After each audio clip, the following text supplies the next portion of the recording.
Bonjour et bienvenue. Aujourd'hui, on va décortiquer un sujet de base de la grammaire française, la fameuse différence entre les noms propres et les noms communs.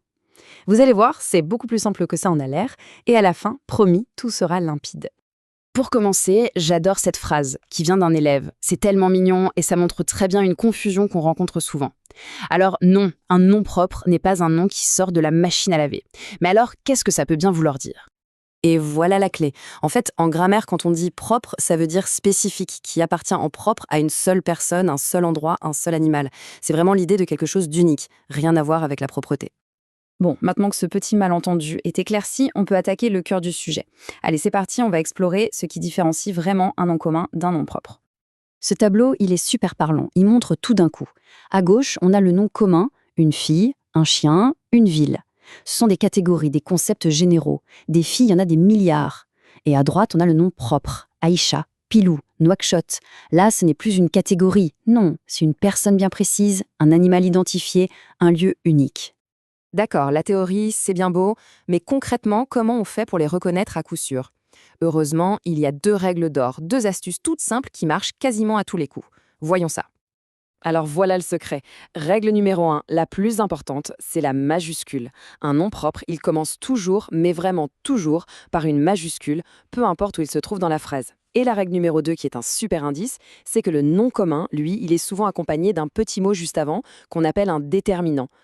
Et cet exemple illustre ça parfaitement. On voit bien que Luna, qui est un prénom et donc un nom propre, prend sa majuscule même s'il est en plein milieu de la phrase.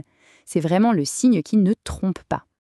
Et pour la deuxième règle, celle du déterminant, il suffit de faire le test dans sa tête. Ça sonne un peu bizarre, non? De dire le Paris ou une Fatou. C'est parce que les noms propres, comme ils sont déjà uniques, n'ont pas besoin de ce petit mot pour être identifiés. Bon, bien sûr, il y a quelques exceptions, comme la France, mais en général, c'est un très bon réflexe à avoir. Bon, on a assez parlé théorie. Le meilleur moyen de voir si tout est bien compris, c'est encore de pratiquer un peu. C'est donc le moment de se tester avec un petit défi. Allez, c'est parti. La question est toute simple. Pour chaque mot qui va s'afficher, il faut juste se demander, est-ce un nom propre ou est-ce un nom commun?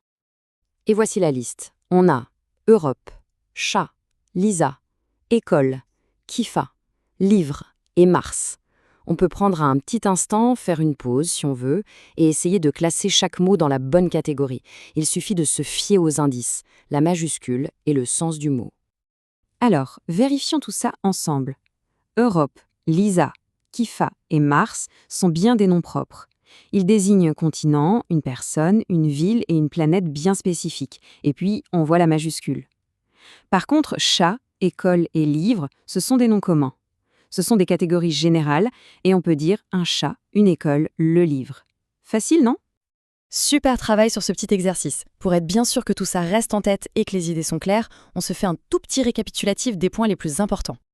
Donc, pour résumer, le nom commun, c'est général, ça commence par une minuscule et il est souvent accompagné d'un déterminant.